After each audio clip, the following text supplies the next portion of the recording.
So it is 6:05, and so I'm going to respect everyone's time, and we're going to get started. You can also utilize the chat box to drop your business information as we go throughout tonight's presentation. So once again, the name of my business is Strategic Collaboration Network.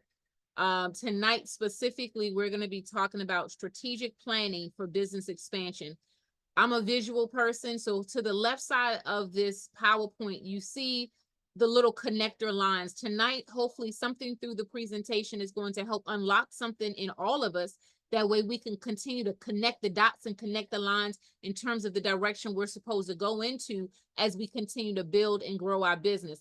Tonight's presentation is specifically talking about how to build in multiple markets, how to look at where you are in the geographical region that you presently are. When most of us are in the DMV, we do have some that's represented on the line tonight that's in the Atlanta area, and you may be in some other markets.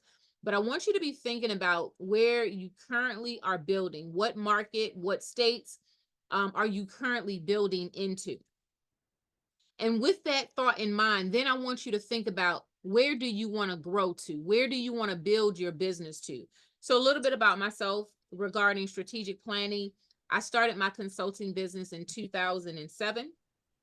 I serve both for-profit and nonprofit organizations to help them build specifically around business plan development to project implementation. It's one thing to have a business plan, it's another thing to implement it, right? So what I help business owners do is to take their overall business plan, break it down into bite-sized pieces so it can be deliverable, as well as so you can make it manageable, so you can actually execute all the things that you desire to do. In addition to that, my company has a DBA under Strategic Collaboration Network, which is Cat Eyes Productions. Underneath Cat Eyes Productions is where we host all of our event coordination services for our clients. We do in-house events, and then we also assist clients that need us to coordinate events for them as well. To the right side of the screen was my very first book that I published in 2014. This summer, 8 Steps Reloaded is going to be released. This book was originally published in 2014. Community engagement from concept to implementation, 8 steps to unlocking your creative ideas. So many of us are sitting on ideas. We're sitting on opportunity in our mind, but it hasn't been manifested yet.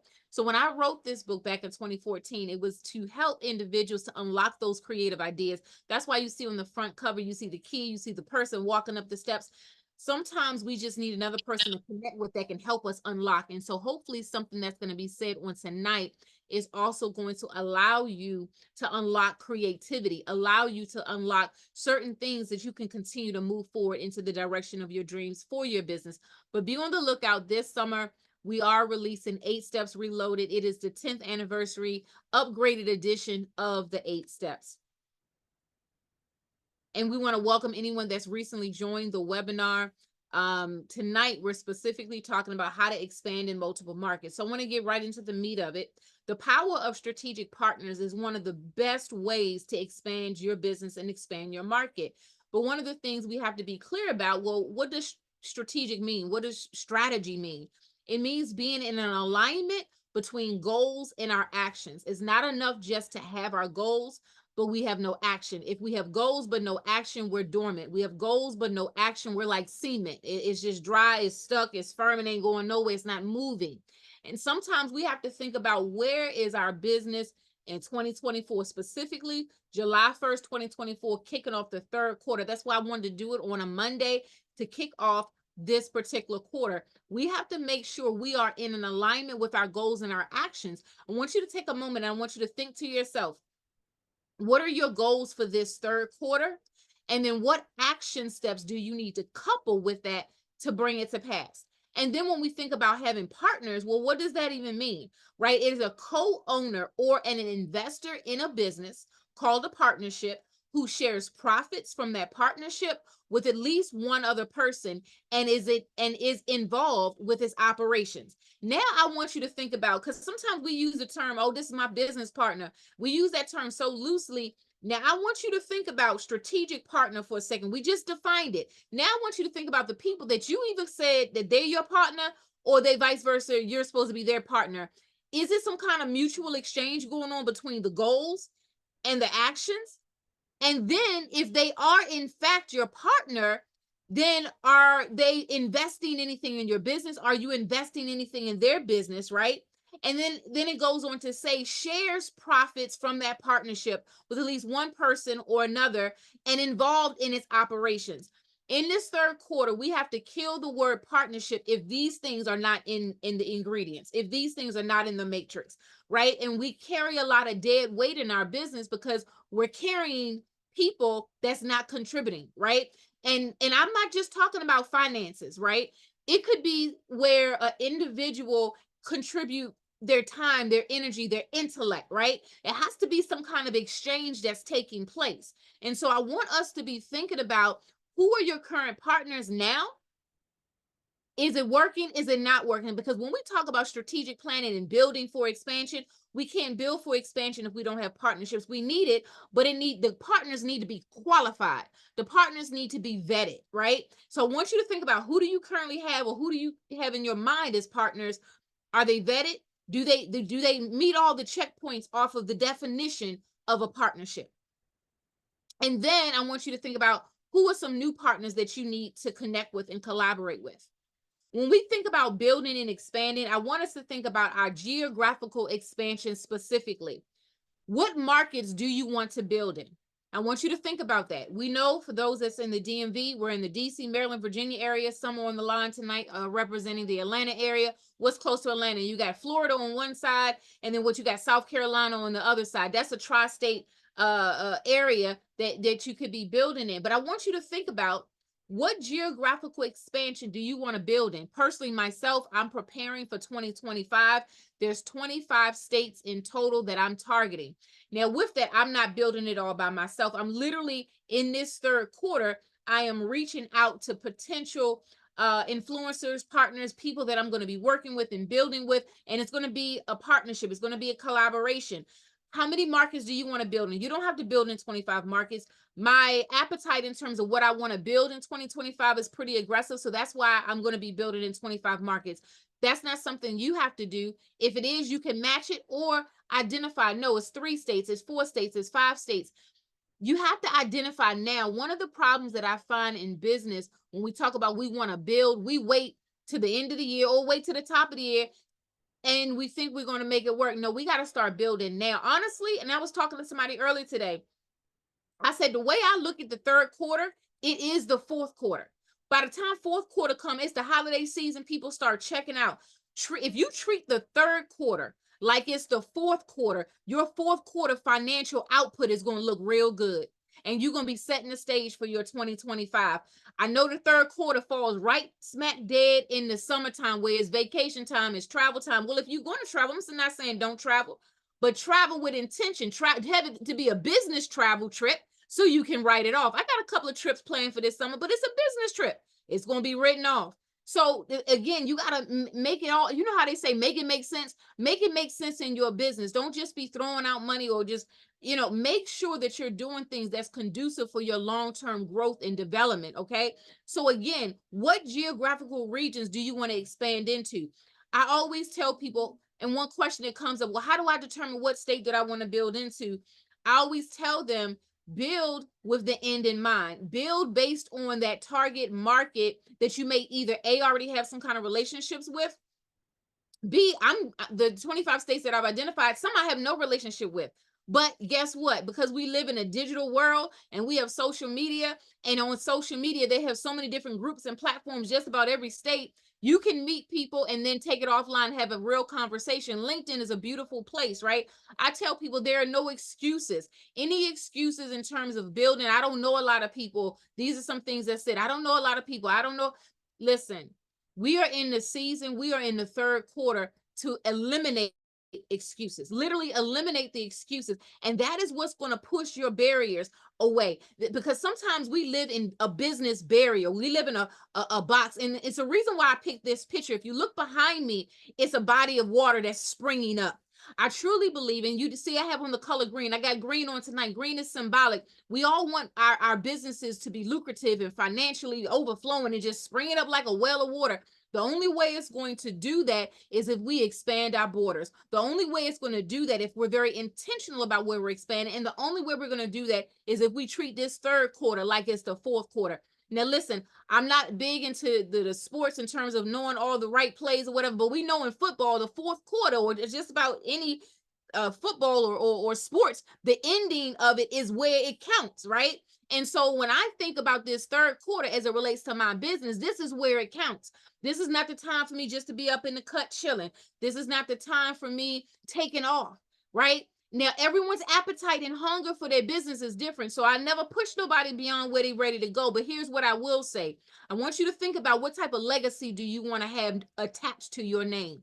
Based on what type of legacy you want to have attached to your name is going to dictate just how far and just how wide you want your expansion to be. So again, if you want your business springing up like a well of water, if you want to have those financial outputs, just growing by leaps and bounds, then we got to expand our border. As I was preparing for tonight, I came across this. It was a video and it was talking about the cell phone. It was actually a comedian joking about the cell phone. But when I was listening to it, there was so many points that I was extracting from that. And I had to insert that in tonight's presentation, the evolution of the cell phone. I want you to think about the evolution of your business as I talk about the evolution of the cell phone. What is the next level for your business to evolve into? Keep in mind, this sister, she got on green too. I'm subliminally trying to send messages tonight. If you want your currency to overflow, you got to evolve. That's the only way we're going to evolve. Now, listen, she's holding a cell phone in her hand. Now, cell phones did not start here. I picked up some pictures of how a cell phone actually used to be. And some of us, we know they wasn't the prettiest and they was kind of big and bulky and heavy. So I found this picture online and I thought this was a great picture to show because it starts from when it was big, it was bulky, it wasn't refined, it didn't have a lot of finesse, it looked kind of like a house phone. And then if you look and pan your eyes all the way from left to right, the evolution, the metamorphosis of a cell phone. And we have to think about how is our personal business evolving, or is it stuck in a rut?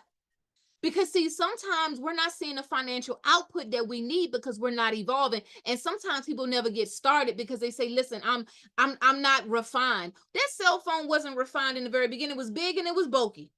It's nowhere near to what it looks like today. Right? The functionality of the original cell phone is nowhere near in what it looks like today. And sometimes we don't even get started because we feel we're out of sync. We don't have enough resources. We're not going to be presentable. When they released the first cell phone, they released it in its prototype. They released it in the condition and how it was. Now it was good. It's working. It was working, right? But to some people, they may not ever get started because they say, I am not refined enough. I don't have all the tools. I found this statistic looking online and it was about the text message. Did text messages start when they first came out with the cell phone? No. When I looked up some statistics, and I'm going to go through that too, it was talking about 1983 is when it firstly officially hit the market. Now, mind you, I was 3 years old. But text messages didn't come out till 1992. In other words, how is your business evolving? Sometimes we're not growing because we're not adding on new components to our business. Now, we all know Apple is always coming out with something new. I'm not pushing or advertising for Apple, but we know, everybody know, probably next week something going to come out. But this says Neil had been working as a developer and test engineer to create a short message service, as we know, SMS, for his client. And the very first text message was sent on December 3rd, 1992, and it simply said, Merry Christmas, Neil Papworth, who sent the world's first text message on the 3rd of December, 1992. Again, from the start of the cell phone, there was no text messages. You can visually see how the phone has evolved. Sometimes reason why people may not be connecting or seeing what the value you bring to the table, because they're not seeing an evolution. They're not seeing any movement. And sometimes people wait till everything is perfect. There is never going to be a perfect time to start in business. But if you start and you keep moving, the word is consistency. Consistency opens doors, not stagnation. Consistency opens doors, not stagnation. And again, when this text message was released in 1992, that was a next level. That was a level up. That was an evolving component in the cell phone industry. How are you evolving? And do people see you evolving? So on this slide, it continues to talk about the cell phone. Over the years, starting from 1983, cell phones have been changed dramatically from the simple to smart. Again, from the simple phone to the smartphone, as we like to call it now, these mobile phones have become humans' primary data and correspondence center. One can say that a cell phone is fundamentally essential to present day life. I want to talk about this as it relates to your business and business expansion. So when we think about the cell phone, we think about this paragraph, it talks about how the starting point of 1983 and the evolution from the simple cell phones, we saw how big and bulky it was. Now it's all smart, it's all sleek, it's all looking good, right? These mobile phones have become humans' primary data and correspondence center. Do people look at your business and your services as something primary to them? Do they look at it as something so vital that if they don't have your products and services, they cannot live without it? See, because the value that was put in a cell phone, it transferred over time. It transferred into every single market, every single country. There was no geographical borders. The borders, what borders in the cell phone world? It's all over in every single country, every single continent. But they did one thing. They had a great marketing plan and it infused it into the minds of the people. You need this. This is take precedence in your life. It's primary data, the exchange that's going to take place. This is how it's going to help you effectively communicate. Does your products and services, is it on the hearts and minds of the people? Do they see your products and services and say, I cannot live without it? It goes on to say, one can say that a cell phone is fundamentally essential to present day life. Do people look at your products and services as is fundamentally essential? Do they look at it that way? See, the thing is, we sometimes expect people just to buy our products and services. That's just not reality. We got to make sure that value exchanges and people understand who we are and what we're bringing to the table. And can it help a person every single day, day to day? Then, as I continue to read about the evolution of the cell phone, it says advances in mobile telephony can be traced in successive generations from the early OG services, the MTS, and its successor. And you know what caught me? It talked about the first generation, then the second generation, right? Then the third generation. Then it went on to talk about broadband data. When people see whether you're representing a for-profit business tonight, whether you're representing a nonprofit, and you may have one of each, do people see the first generation of your business model? Do they see, oh, wow, they in their second generation? They may not even call it that, but they see you moving forward. Can they say, wow, dang, they moving again? It's like they on their third generation, they on their third model, they leveling up. We use these words level up, but what does that actually look like in your business? You know, at the end of the day, it's about forward movement. Now, I'm not saying as a business owner, never take a break, never take a woo-saw moment, don't take a day off. That's not even what I'm suggesting, because you're not going to be healthy enough to continue to move forward. But what I am saying is make sure you structure your schedule in such of a way that you're productive, you're consistent, and you still have that downtime to replenish yourself. But see, the thing is, in our society, sometimes among the business community, we got too much downtime and we don't have enough consistency. The evolution of the cell phone, when they expanded into multiple markets, into countries, into continents, they was thinking far into the future. How far into the future are you thinking about your business? This is why tonight's whole webinar is about strategic planning, and it's all about expanding into multiple markets. I told this story last Saturday, and I told the story at a couple other one-on-ones that I've had. I had a rooftop event. It was in the month of April, and it was some individuals that wasn't from the US. They came in, they came to the networking event, and it stuck with me with what they said. They said, we are building, we're coming here intentionally to build. And so I said, well, what state do you building in? They said, no, we're not thinking about just one or two states. We're targeting the all of United States. And I'm telling you, ever since that statement was said to me, it shifted my level of thinking about the pace in which I'm going to build. I'm here. I live here in the US, and you have other individuals. And again, this is not a hit to anybody coming into the US to build. I'm all about equal opportunity for all. But I think sometimes we get complacent. And this is nothing new. We know people come into our country all the time. But what I'm trying to say is, are we complacent? Are we missing opportunities to go from our first generation model of our business to the second generation model, to the third, to broadband? Are we limiting ourselves because we feel in our beginning phases, just like how big and bulky that cell phone was. That's why I wanted to show that picture. It was big and bulky. It wasn't refined. It wasn't a smartphone. It was just a simple phone. Are we holding ourselves back from moving forward? And that's just a question we have to ask ourselves. And that's a question I ask myself all the time, because I don't want to get stuck. I do not want to get stagnant. When we talk about building, we have to think about engaging the audience and be specific to the market that you want to build in. Again, you have to be very specific. And even though I talked about how many states I want to build in next year, I still have to narrow down what specific city or what specific community am I going to be focusing on, right? And then once you identify that, you have to make contact with influencers in that market and create a sense of connection. Again, just because I decide to go to another area or another community, another state, that does not mean it's going to be a genuine connection. I tell you, these upcoming events that I'm planning that's not in my hometown, I've been in communication with individuals that live in those areas, building that camaraderie, building that connection, right? Those things are important.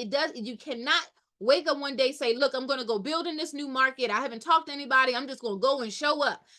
Maybe it may work for some, I don't know. But for me, I like to build that camaraderie before I get there, so that by the time I get there, the healthy communication is already there and the excitement around the event is already there. And then share the plan of action for collaboration in the new market. Share the plan with those that you're going to be working with, for those that fall under what a partner is, right?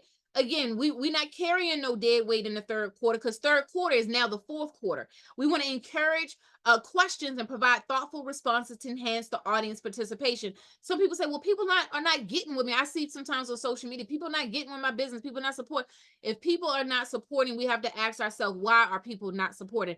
Again, we have to look at that song by Michael Jackson. I don't sing. I'm not going to try to sing the man in the mirror or the woman in the mirror, and identify, okay, maybe they not connecting with the vision or what I'm trying to do. Maybe I need to think of another way to phrase it, think of another way to put it out there, and look at my marketing materials and see what I need to upgrade. We're in a digital world, y'all. You can use online polls and surveys to get feedback from people, and then you got to be ready for the feedback. One of the things, even after the most recent event, I was asking people, give me verbal surveys. Tell me the good, the bad, and indifferent. What do you think about the event? What do you think I need to improve on? And we got to be ready and welcome the feedback so we can get better, right? Gather target audience opinions while promoting engagement, and make sure the audience feels involved. So this really, the next comment I'm about to say, and I don't know why this popped in my mind, but double dutch popped in my mind. For the ladies that from back in the day, we used to double dutch, and you had the people on each side, doing the ropes, and the person getting ready to jump in. Everybody had a role, is my point. And for the gentleman that's on the line that's in sports, everyone on your team has a role. It's no different when it comes to your target audience. If your target audience feels that they are a part of your company, that's how they should feel. They should feel they are a part of your company. If they feel that they're a part of your company, not only are they going to do business with you, they're going to refer business to you. We can't look at people just as a price tag. We have to look at individuals. They are a part of my company. They are a part of my brand. They are a part of the mission. And when they got that, it's a wrap. I want us to look at some case studies of businesses that have expanded. And all of these businesses we're about to talk about, we all know them. These are common businesses that we all are aware of. Starbucks. Now, the businesses that have been highlighted were ones that I just saw good content on that I wanted to share, but there's so many other businesses out there that we can discuss even when we open up for our dialogue. Starbucks is a renowned coffee chain embarked on its global expansion journey in the late 1980s with a mission to offer a premium coffee experience. Starbucks faced several challenges, including cultural barriers, local competition, and varying consumer preferences. To overcome these challenges, Starbucks localized its menu offerings, adapted its store designs to reflect local taste, and established partnerships with local businesses. The outcome was remarkable, with Starbucks becoming one of the world's most renowned brands, boasting thousands of stores across the globe. Keys for success for them was localizing the menu offerings and the store designs, and strategic partners with local businesses. Every case study that we're about to talk about, I want us to think about it, and then I want you to extract pieces from it on what can make sense for your business. Now, again, It talked about how they were struggling for a moment, but they were struggling with cultural barriers, local competition. Every industry, you have competition. It's just reality when you're building a business. But it also said that they had to overcome it because they had to figure out what are some localized menu offerings that the people of the neighborhood is going to buy into. They had to get the buy-in from the people. If your sales is low, then you have to ask yourself, am I getting the buy-in from the people? Adapted its store designs to reflect local taste. So they had to do some type of survey, right? To get the input from the people. And all of these things, I had to go through this myself in my business is still evolving. I have not arrived. I don't ever want to get to the point that I arrive. I want to continue to go from first generation to second generation to third generation, so on and so forth, just like the evolution of the cell phone. And then they said what? They established partners with local businesses. So when I'm talking about going into these other markets, I'm always reaching out to business owners that's in that local community. I never go into an area and say, here I am. No, no, we're building together. We're collaborating together. It's a win-win for everybody. The outcome was remarkable. And again, then he said what? Boasting thousands of stores across the globe. Across the globe. They realized they had to take a step back, and then from taking that step back, they had to analyze what was not working. Again, I think sometimes we ride this train of what's not working till the wheels fall off, and then we say the business didn't work. It's not necessarily the market or the industry you're in doesn't work. Maybe the matrix on how you're building it is not conducive for forward movement or expansion. Take another look again at what you could be building, but you might need to change the matrix. The movie The Matrix just popped in my mind since I said Matrix. That's an old movie, but again, sometimes you have to look at the matrix and how it's being built. It's not necessarily saying that your business is bad. It's not saying that you're bad, but maybe you have to look at how you're building it, right? How you're building it. Let's go to another case study.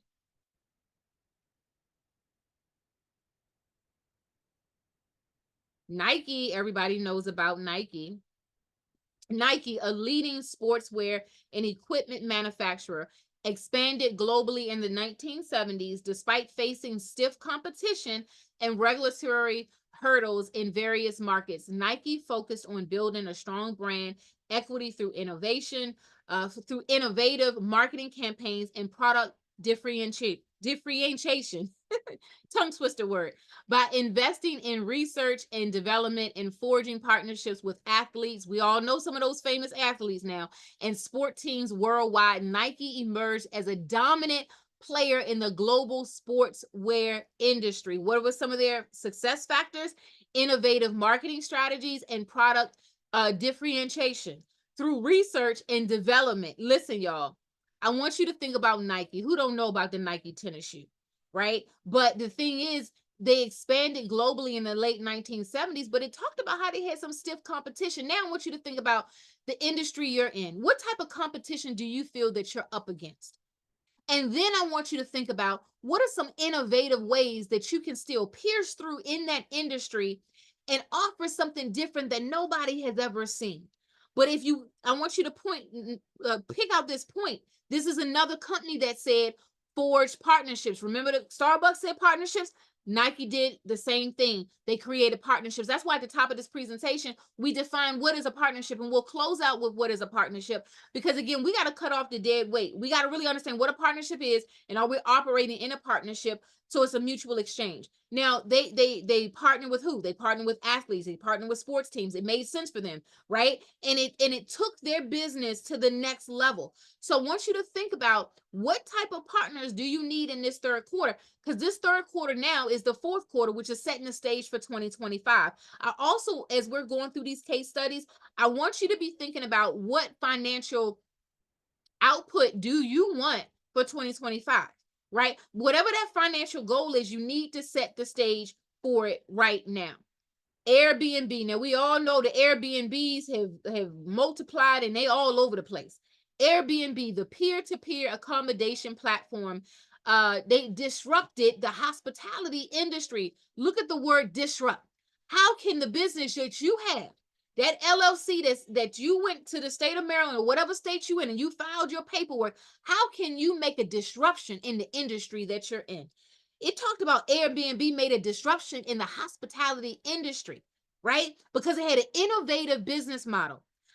one of the things that I think is important to us as business owners, although yes, I always talk about consistency and keep it moving forward and executing, but you have to also take that quiet time so those innovative, creative ideas can start to be born. I notice when I steal away those quiet times for myself, that's when creative ideas come. If I'm always in, busy, I don't believe in being busy just for the sake of being busy. Be busy and productive, right? Because if you're busy, productive, you're going to see some fruit. Anytime you see somebody just busy, just to be busy, there's no fruit. There is none, right? As an Airbnb, it says they expanded globally. It encountered regulatory challenges, trust issues, and cultural barriers. To address these challenges, Airbnb implemented a robust safety measure, established trust building initiatives, and engaged with local communities. Again, engaging with local communities. There's another partnership going on here to ensure compliance and foster trust. Again, in this, the thing that I really liked about the description of Airbnb here, it talked about the reason why financially they grew because they did what they built trust with their target audience. If somebody's not doing business with you, chances are they don't trust you. The outcome was transformative, and with Airbnb becoming a preferred choice for travelers seeking unique accommodations worldwide. Keep in mind, unique accommodations. I truly believe every single person that's on this platform, each and every one of you are unique. Each and every one of you are a disruptor. You will disrupt the industry that you're in once you tap into your unique thing about yourself. Never compare yourself to anybody. You may be in an industry and you may know multiple people in that same industry, but guess what? They don't know you. They don't know those ingredients that's on the inside of you, just waiting to be burst forth, just waiting to be released. This third quarter is that quarter to go all the way. This is the third quarter to transform your life first, right? Your mindset. One of the things I had to do was take a season where I just started reading books to transform my mind, reading books to transform my mind. Because if my mind was not transformed, I would never be able to continue to grow the business. So it's a saying, don't despise the day of small beginnings. I just want to speak that to somebody because somebody may feel, well, I'm just in my beginning phases. Look at so-and-so, they much farther. Never, never, never count yourself out. I don't care if you at day one or if you at day 100, do not count yourself out. That's why we showed the picture of the cell phone and the evolution of the cell phone. And I'm going to go back to that picture towards the end. Remember, it was a big bulky thing. It wasn't refined how it is today. Start with where you are. Be a disruptor in your industry and understand that you are unique and different. So their success was that they created safety measures. People coming into Airbnbs, it was unusual. Like, oh, we turning this house into like a little getaway stay. What is this Airbnb thing? It was suspect right in the beginning. So that's why they had to foster that trust. But the bullet point at the bottom says engagement with local communities. Why? Because if somebody's living in a community, they're partnering maybe with a community association or people that are already trusted in that neighborhood. Again, you have to, if you're talking about building and expanding into multiple marketing, into multiple states, because that's what tonight's conversation is about, you have to build with those local organizations. There's no other way around it. Perhaps someone may have another strategy, but I find that that's the best strategy. And this is why I highlighted certain businesses that are major that we all know and pick apart what do they do, and we can extract certain things that's going to help us.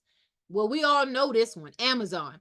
Amazon is the e-commerce giant, and it has achieved unparalleled success through its global expansion efforts. Despite logistical challenges, market saturation, and competition, Amazon focused on enhancing customer experience, expanding its product offerings, and leveraging technology to streamline operations. By investing in infrastructure, logistics, and customer service, Amazon established itself as a dominant player in the global e-commerce landscape.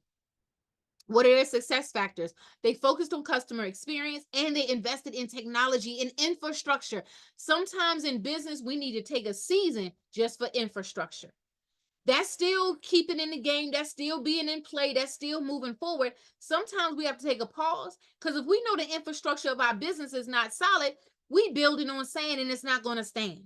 So we got to make sure the infrastructure of our business. What do we mean by infrastructure? Your documentation with the state and federal, right? Are your annual reports done? Because if somebody go look up your business, if it's not in compliant, that's not going to be a good look. right? Let's get down to the basics. What does the infrastructure of your business look like? Your operational agreements, right? Your operational manual for your company. Do you have those things in place? If you have it, has it been updated or is it out of date? Now, these are all things we as business owners, we often have to make sure we hit that refresh button, just like the cell phone was evolving over time from first generation to second generation to third generation. There should be an evolving process in our businesses. If it's not evolving, perhaps that's why we're stagnant. It's not the people. One thing that I've never done and I won't do is if my business is not where I want it to be, it's not the people's fault. I need to continue to evolve, because if I'm continuing to evolve, it's going to be a magnet and people going to just keep wanting to come. But if I'm stagnant, never doing anything else, just kind of going with the flow, no, that's not attractive to your target audience. Their eyes gonna start roaming and they're gonna find another place to do business with. You have to make sure you're constantly moving forward, right? When we talk about Amazon, my brother was telling me how you can buy groceries. I didn't even know, but you can buy groceries through them. It's so many things, like a one-stop shop. When people look at your business, how do they perceive your business? Now, when we talk about Amazon, they had logistical challenges, market saturation, competition, right? So Amazon focused on customer experience. Here's the thing. If you're in your very beginning phases of your business, don't worry about trying to compete with the people that might have been around for 20 years. They've been around a long time, but what you can do is customize an experience so beautiful that when people walk away from that, all they can say is, my goodness, I've never experienced anything like that. So you see, when you're in the beginning or when you're growing, that customer experience, it will cut down on whoever your competitors are. Yeah, they might have been around for 20 years, but you know what? I got this exclusive experience with this person, and this is who I'm going to do business with.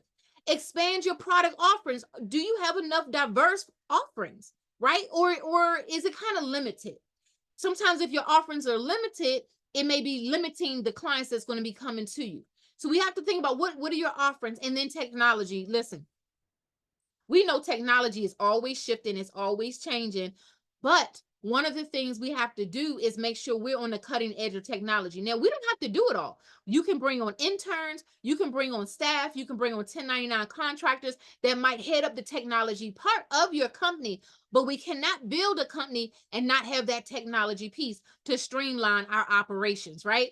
So I just thought this was a great case study to go over. One more, the Toyota. Now, there's many cars out there, but we're just going to highlight the Toyota for right now. Toyota is a Japanese automotive manufacturer, successfully expanded its operations globally. Now, if you notice in each one of these case studies, they all talked about how they went global. But if you notice so far, they also talked about how they had to build community. They also talked about how they had to build partnerships. It says the Japanese automotive manufacturer successfully expanded its operations globally, facing challenges such as regulatory compliance, cultural differences. Remember, this was said in one of those other case studies about cultural differences, and market volatility. In other words, market go up one day, it go down. The seasons change. We're in quarter 1, quarter 2. Some seasons people may not be buying as many cars, right? So it's up and down with this industry. To overcome these challenges, Toyota implemented a lean manufacturing approach. What is your approach in your business? They established, here we go again, strategic partners with local suppliers and prioritize quality and innovation. The outcome was remarkable, with Toyota becoming one of the world's largest automakers, known for its reliability and its efficiency. What are their key success? It says lean manufacturing approach. In other words, they had to come to a very clear approach on how were they going to produce their cars, how were they going to make the cars, the actual production of it. Now I want you to think about your business model. How do you produce what you produce, whether it's a tangible product or whether it might be a service? This is what I tell people. Even if you're a service-based company, it is a product. Treat it as such. You know how, like, if somebody were selling an actual product, let's say it might be custom body butters. That's just an example that popped in my head. They may be trying to sell 20 units in a week, and it's something tangible. People can see it. I got a bottle of water right here. It's tangible. Somebody can see it.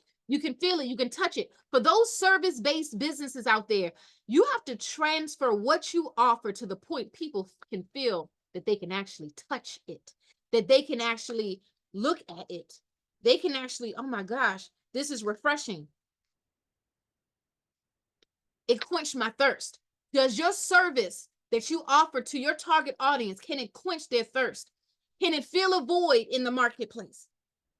And I think sometimes, I know with me, I had to shift my mindset with that. And when I shifted my mind, that my service is not just a service, it's an actual product that will quench the thirst of my target audience. You got to understand who your target audience is, right?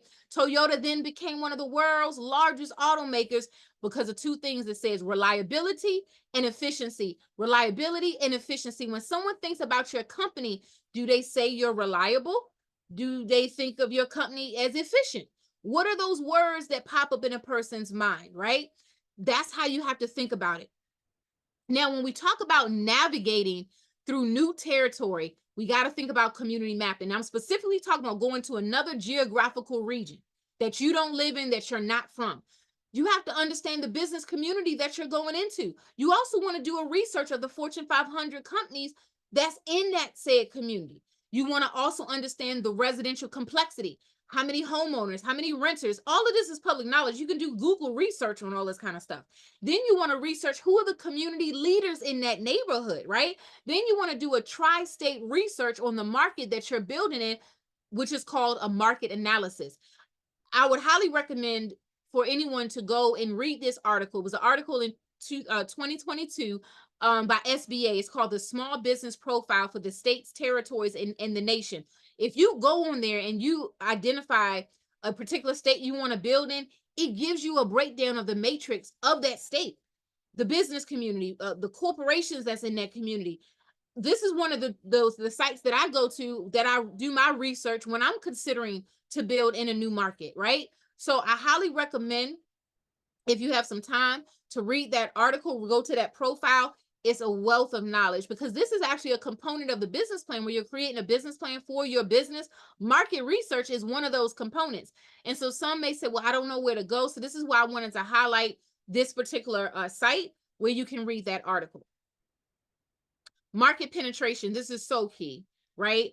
Your ability to communicate effectively will leave a lasting impact on your audience. Effectively communicating involves not only delivering a message, but also resonating with the experiences, the values, and the emotions of those listening.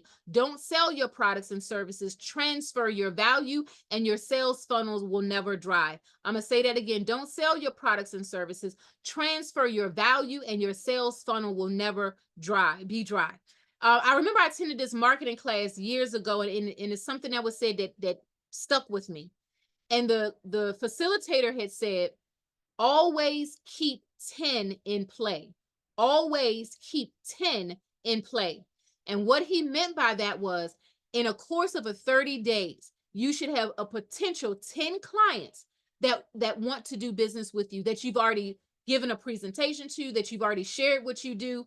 They may have not made the decision yet, but within 30 days, you have a potential of 10 people that's ready to do business. Now, the reason why our businesses suffer is because we have nothing in the funnel. And sometimes we have nothing in the funnel because we haven't transferred the value. The next piece at the bottom of the slide says market penetration refers to the successful selling of a good or service in a specific market. It involves using tactics that increase the growth of an existing product in an existing market, right? Sometimes we're in a saturated market, we feel, but again, keep in mind, when you are that 1% slight edge, there's a book out there that talks about being the, a slight edge in that 1%er, right? When you present yourself that way, I don't care how many other corporations, how many years they've been in, when you present yourself in a unique way, they're going to want to do business with you if it makes sense for them, and if you're the right, business for them. That's another thing. Every client is not our client, right? And we can't get upset if somebody does not decide to do business with us. We have to appreciate where people are and respect that. Dynamic delivery. Listen, learn to infuse energy into your delivery to leave a lasting impression. One of the goals of effective communication is to motivate your audience to take action. Now, you see, I have some markets listed here: Maryland, DC, Virginia, New York, Pennsylvania. Now I left the right side blank intentionally because I want on your side, if you have a notepad or pen or whatever, I want you to think about these different markets, and I want you to think about how can you transfer value with your products and services in the Maryland area, in the DC area, in the Virginia area, in New York, and in Pennsylvania. And then how many number of clients would you want to have in these markets?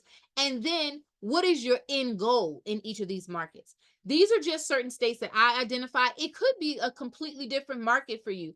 So on your paper or whatever you're using to take notes, you can change these states to states that you want to build into. But these three categories on the right, it stays the same. What transfer of value are you going to transfer in that particular area? How many number of clients do you want from that market? And what is your end goal? Now, there was another article that I thought was powerful. It was in the Forbes magazine. I highly recommend you go get it. You can go right on the website. It's 20 smart ways to expand brand awareness when entering a new market. This article was specifically talking about going into a new state, a new territory that you've never built in. So that's why I'm really excited about this article. When I read it, I'm just going to highlight the bullet points, but I highly encourage you to go and read the full article. So 1, it says, know your purpose and be authentic. 2, create a full funnel approach. 3, focus on localized strategies. 4, speak to potential customers. 5, transfer current customers goodwill. I'm going to pause right there and just highlight each one. Know your purpose and be authentic. When you step into another community, another area, people may not know you, but they can feel, I'm going to say vibes, that's a buzzword, but it's true. You can feel someone's energy if they're authentic or not. And I'm telling you, that's going to precede you. That's going to precede your business, actually, even before you start talking about your business. Create a full funnel approach. What does that mean, full funnel approach? In other words, once you've clearly identified who your target audience is, I was taught a long time ago that you should code your list. Okay, so this is a client that may need XYZ services, and you code your list. These are all my products and services, and based on my products and services, this is my overarching target audience. But now let's do market segmentation. Market segmentation is basically breaking things down into bite-sized pieces. Okay, this client will need these services, and in this column, these are my clients that will want these services. Break it down into bite-sized pieces. That's also going to help you when it comes to your marketing strategy. Sometimes we cast the net so wide and we just put it out there, and it's not reaching our market segmentation in terms of those specific unique customers under each of our products. Focus on localized strategies. Know what's going on in that local community before you go to that local community. Go online, research, listen to some of the local radio stations, understand what's going on before you get there. Because when you get there, you want to be able to speak the language. You want to be able to speak about current events in that neighborhood. Speak to potential customers. In other words, don't let social media do all the talking for you. Pick up the phone. I know it's old school, but pick up the phone and have live conversations with people. That goes a long way. I remember I was having conversations. I just made it a call. Dad said, I'm going to call some people from my LinkedIn profile. It wasn't set. It wasn't nothing preset. I just said, I'm going to call people. Do you know nobody hung up the phone on me? In fact, what people were saying, this is refreshing. People don't call people no more. And even if they didn't have a long time to talk, we was able to schedule a time for a lengthier conversation. But no one hung up the phone. No one got mad that I called. Again, when I call, I normally say, hey, we've been connected for some time. I said, ain't it a thing we ain't talked yet, though? They'd be like, yeah, we ain't even talked. So you just got to keep it light, make that genuine connection. Again, if it's not a lot of time to talk, then set it up for that. But we can't just get boxed into social media only. We got to pick up the phone. And then we have to transfer current customers' goodwill, right? In other words, that goes back to the trust factor. Do they trust what you're offering? Did you transfer the value in such of a way that they now yearning for? Like when this bottle of water, I've been talking for a minute. It's a need for me to drink this water. Are people hungry for what you have to offer? Are they thirsty for what you have to offer? Then point 6, research the local culture. If you're talking about going into another market, you got to know where you're going. You got to know the people. You got to understand. You got to research. Leverage brand equity. That's dealing with collaboration and partnership, right?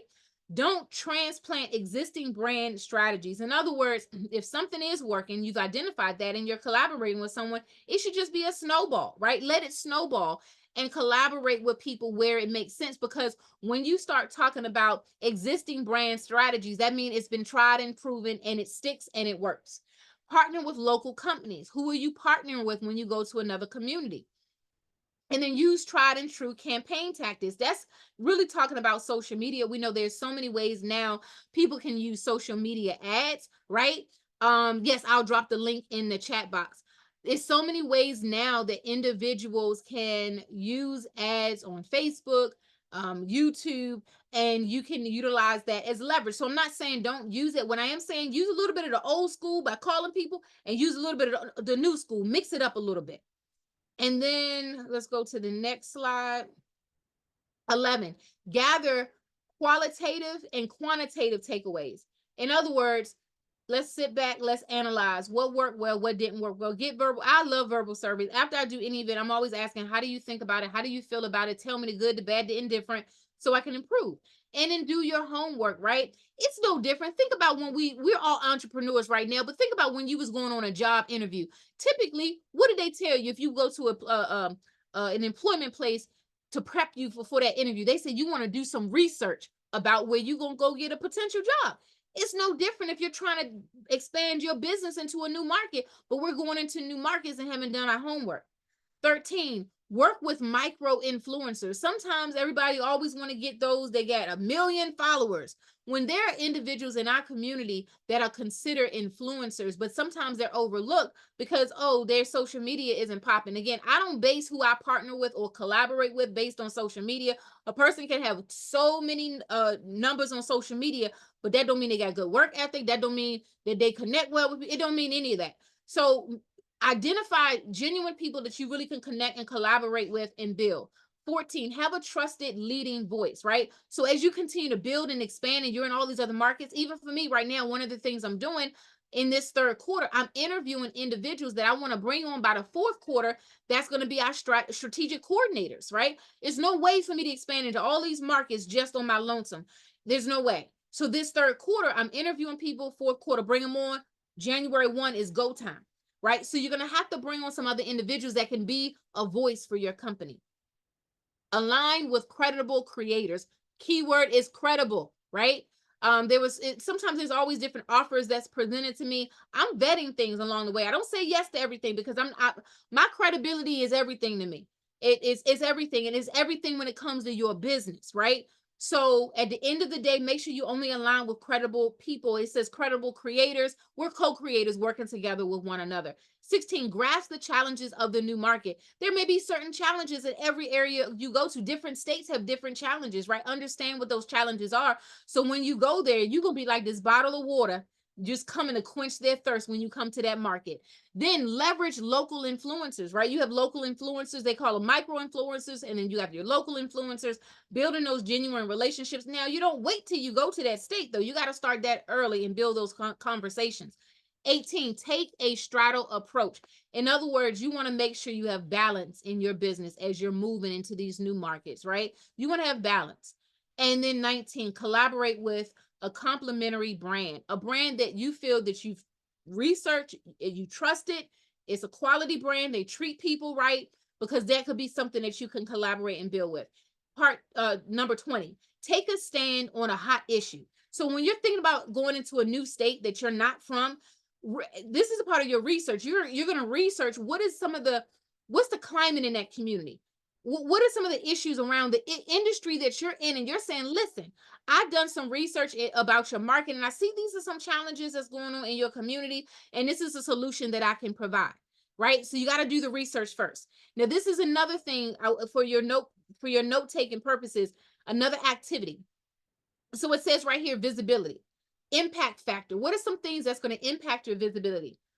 Your brand. Is it personalized to you? Your market segmentation. Remember, I mentioned you have your overarching target audience, right? But market segmentation means underneath your arching business and your arching services, you have breakout, a la carte services for different markets under your umbrella services. Create a funnel approach, right? What does your funnel approach look like? Create strategic partnerships and expand beyond your zip code. Now, you see here to the right, it says, what is your action plan? What is your targeted goal? And put a date to it. So when you talk about your brand, what's your action plan for that? Market segmentation, what's your action plan? Creating your funnel, what's your action plan? Partnerships, what's your action plan? Getting beyond your zip code, what's your action plan? And what is your targeted goal? And then I want you to put a date to it. Put a date to it. One thing I had to learn for myself, if I didn't put a date to something, it wasn't going to happen. It just wasn't going to happen. We're getting ready to wind down. I have 2 more slides and then we're going to wind down this whole training. I have been recording it. It will be uploaded to YouTube so people can refer back to it. And the links that I went through, I'm going to drop those links in the chat box as well. This is my contact information. Again, I am Catherine Trotter. I'm a business strategist. My telephone number is 443-799-6529.